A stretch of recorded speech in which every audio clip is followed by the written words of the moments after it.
সূরা তেলাওয়াত যারা করবে তাদের অনেক ফাজিলাত। এক নাম্বার ফাজিলাত হচ্ছে এই সূরাটা মানিআতুন মিন আযাবিল কবর। এই সূরা যারা তেলাওয়াত করবে তাদের কবরের আযাব হবে না। কবরে যাওয়া লাগবে কি লাগবে না? যাওয়া লাগবে না। কার কার হাত তোলেন? একজনও নাই। সবাই কবরে যাবেন। একদিন মাটির ভেতরে হবে ঘরে মন আমার, কেন বান্ধ দালান ঘর? প্রাণ পাখি উড়ে যাবে পিঞ্জর ছেড়ে, ধরা ধামে সবই রবে তুমি যাবে চলে। বন্ধু বান্ধব মাতা পিতা দ্বারা সুত সবই হবে তোমার পরে মন আমার, কেন বান্ধ দালান ঘর? একদিন মাটির ভেতরে হবে ঘরে মন আমার, কেন বান্ধ দালান ঘর? চিল্লায় বলেন ঠিক কিনা? যাওয়া লাগবে, কেউ বাঁচতে পারবে না। দাদা চলে গেল, বাবা চলে গেল, মামা চলে গেল, আমারও যাওয়া লাগবে। সেলিব্রিটি চাই, আরো সম্পদের পাহাড় চাই। ব্যস্ত, আমরা মহা ব্যস্ত। এত ব্যস্ততা কিসের? স্টপ, থামেন, অনেক হয়েছে, আর না। বসেন, একটু ভাবেন।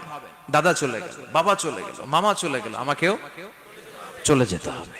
মাঝে মাঝে কবরস্থানে যাবেন, যে একটু দেখবেন এই কবরস্থানে শিশুরা শুয়ে আছে, কিশোররা শুয়ে আছে, আপনার মতো তাগড়া যুবকরা শুয়ে আছে, ওদেরও রক্ত গরম ছিল আপনার মতো।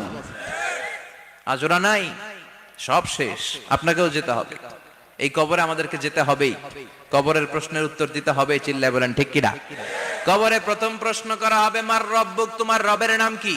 আমাদের রব কে? ওমা দীনুক, তোমার ধর্মের নাম কি? আমাদের ধর্মের নাম কি? বিশ্বনবীর চেহারা দেখিয়ে বলা হবে, এই লোকটাকে তুমি চিনো কিনা? চিনি না আমরা?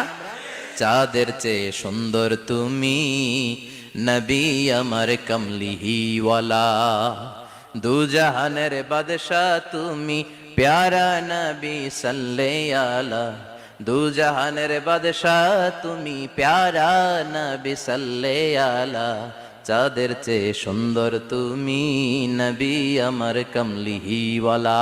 সুবহানাল্লাহ পড়ে। আমাদেরকে জিজ্ঞেস করা হবে, রব কে? বলবো আল্লাহ। ধর্ম কি? বলবো ইসলাম। এই লোকটারে চিনো নাকি? আমরা বলবো চিনি, আমাদের প্রাণের নবী মুহাম্মদ সাল্লাল্লাহু। তিনটা প্রশ্নের উত্তর করতে পারলে এডিশনাল আরেকটা প্রশ্ন, ওমা ইলমুক। এই তিনটা প্রশ্নের উত্তর জানলা কেমনে? নকল করছো নাকি? বাংলাদেশে নকল আছে না নাই? কোথায় নকল করে? হ্যাঁ, কিছু লিজেন্ড আছে দেখি, একেবারে জামার ভিতরে নকল, টুপির ভিতরে নকল, স্কেলের